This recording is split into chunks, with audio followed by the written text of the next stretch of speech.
Hey guys, Gameboy3800 here once again for Legacy Tech Stories. Today, we take a look at something very cool. This is a Prostar 8500V, or maybe.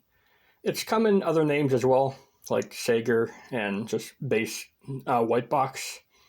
But regardless of what badge is on the top, they all look incredible. These are the LED Sleds of laptops. These came in Pentium 2, Pentium 3, and I think Pentium 4. I haven't seen a Pentium 4, but I have seen Pentium 2s like this one, and Pentium 3s. Let's go ahead and rotate you around. You look at all the ports. Got PCMCIA in here. Got a non-existent modem. That was an option, I guess. We have a floppy disk drive. We have some audio ports, some venting. We have a little kickstand here, so we can get better typing angles. The back has a big cover. You can flip it down. We have the weird-looking power cable with 4 prongs like offset. It's pretty odd. Then we have parallel, PS2. I don't know what that is actually. And it doesn't say on the back, of course. We have a dock port, 2 USBs, serial, VGA. Here's PS2. I don't know what that is. This must be like video input or output. Pretty feature packed actually. The left side has our CD drive and the infrared blaster that never works. As far as condition goes, this is very good shape, but if we can get the right angle, we can see the right hinge. It's starting to form a crack. A lot of these age machines I've had or seen even get something like that. It's just a very common thing. There's not much you can do about it. Let's go ahead and open her up.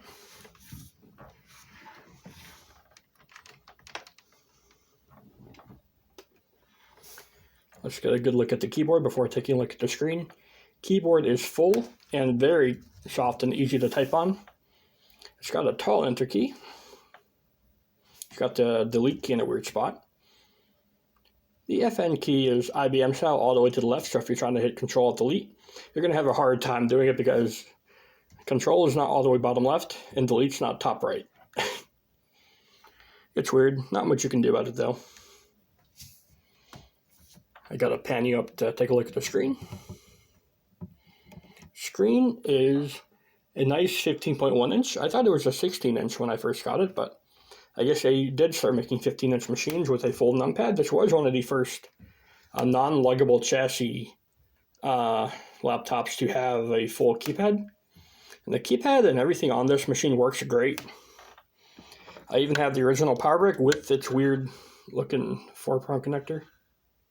There you go, you can see that. Let's go ahead and plug her up and see what we get on the screen here.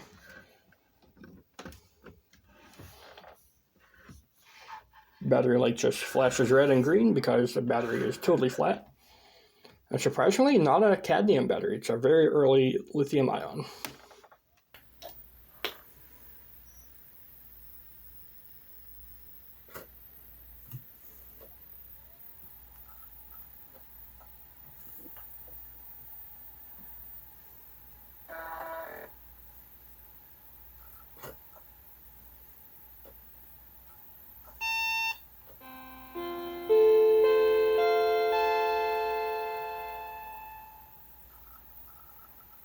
That's a classic sound.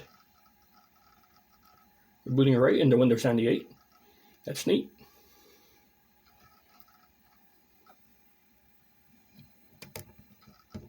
I do like the touchpad actually. Touchpad is pretty responsive and it works in the BIOS. You can use it to click in the BIOS and everything. Pretty cool, and the mouse buttons are huge and clicky. I really like that.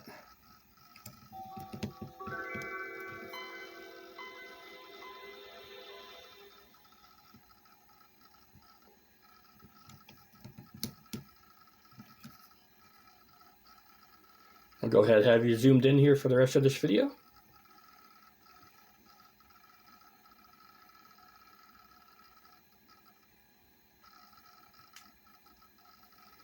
believe this is a 2 gigabyte or 2.8 gigabyte hard disk. We can go ahead and check that out.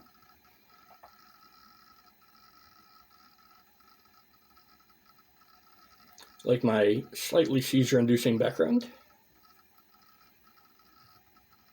Hard disk does do a lot of noise. That's expected for a machine of this age, though.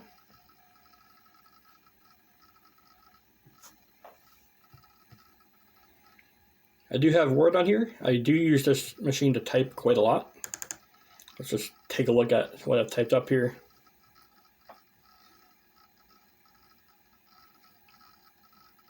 You can see, got a few things. I would type up whenever I was bored on this, or I would use it to keep logs sometimes of what I was doing or what my future video plans were. It's just a good machine to type on.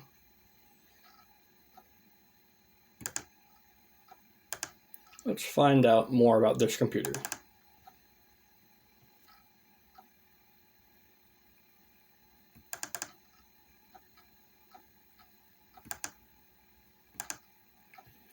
The hard disk is a 4 gigabyte. That's cool.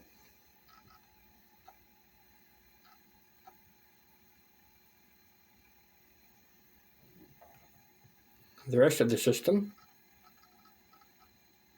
Oh no, did I accidentally launch a benchmark? I may have accidentally launched a benchmark.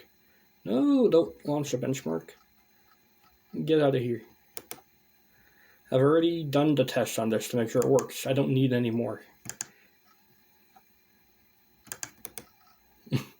I was trying to get the properties. I have upgraded this machine since I've gotten it. I love that old Prostar badge. I don't think you can find it online anymore. That's cool. Pentium 2 processor. It's 300 megahertz. So not slow, but not fast.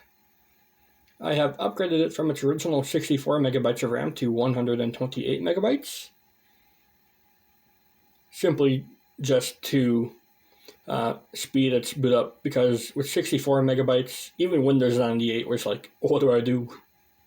It was caching everything to the hard disk and being very slow. So now it's much faster.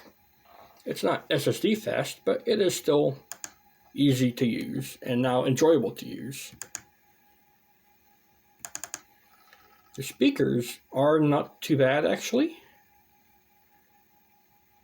And these are all the benchmarks I was running just to make sure everything works.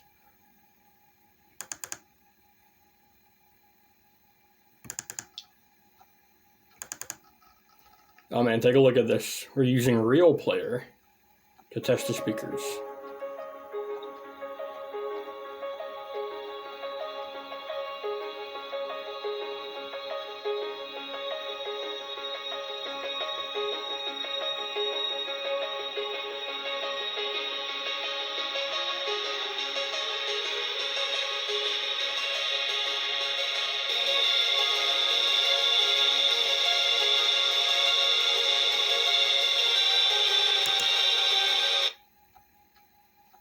The speakers are speakers. They have no bass, trebles, or mids, but they are speakers.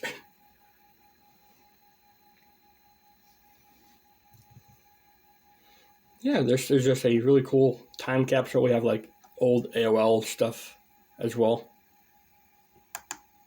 I really don't know what's up with that. I also don't know why the display is like, is it pulsing or something in brightness? I don't know if it comes up on camera or if I'm going crazy, but things seem a little bit odd. I am unable to boot this display up to this machine up to Windows Update, because right now it's Windows 98 First Edition, not SE. I don't think it even has any service packs. So First Edition Windows 98. So no USB support out the box, even though it has USBs on it. I have tried plugging stuff in. They just aren't recognized at all. And that's odd because, you know, I have Windows 2000 machines that work just fine. Just taking a look here at some of the cool things. Got the benchmarks, got the Real Player. Okay, game sample CD from Windows 95.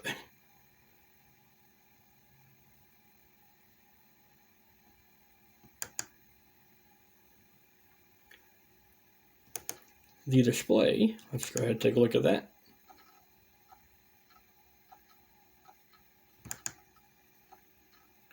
The display is a S3 Verge MX Plus, 4 megabytes.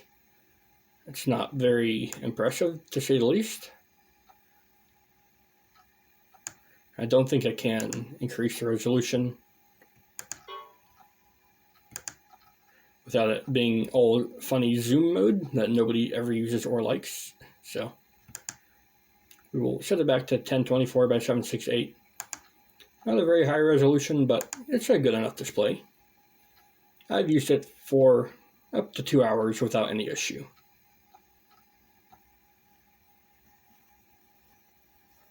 I'm going to go ahead and shut it down.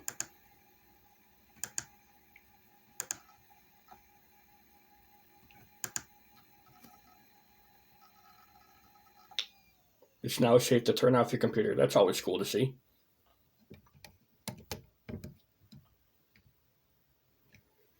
One last thing to take a look at is all the things you can remove without any tools. So we can remove the speaker grills. I'm not sure why you would do that. I guess to clean them out, but it's not like these are air intakes. If you needed to take the display off, that's how you get to the hinges.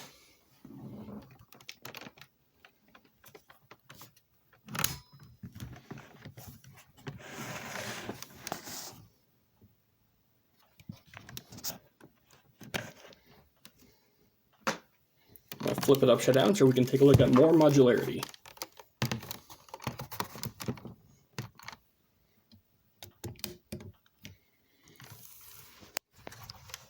That's where the feet go when you're not using them. We have a very easily removable CD drive. Take a look at that.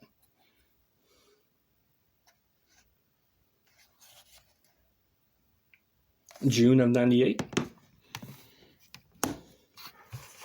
We have an almost equally removable floppy disk drive as well. No fun labels on that though. And over here, we have our hard disk.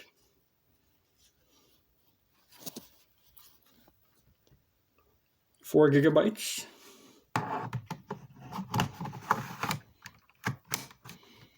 The battery you need to remove screws for, and the CPU is under here. Now you do need screws for that, kind of obviously. But all the major things you would want to change, like the drives, since this is a late 90s machine, drive technology was advancing faster than the speed of light. So you could easily upgrade or change. And the battery there, you get some of the info. Li-ion battery pack, very uncommon for a machine this old.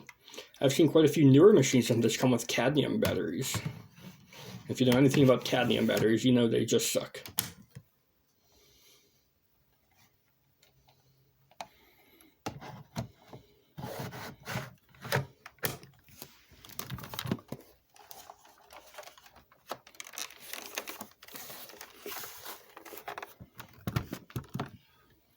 I think that's going to do it for this video. If you all have enjoyed the Prostar 8500V, you can leave a like, favorite, comment, share, and of course don't forget to subscribe for more. Thanks, Gambia. I'll see you all in the future.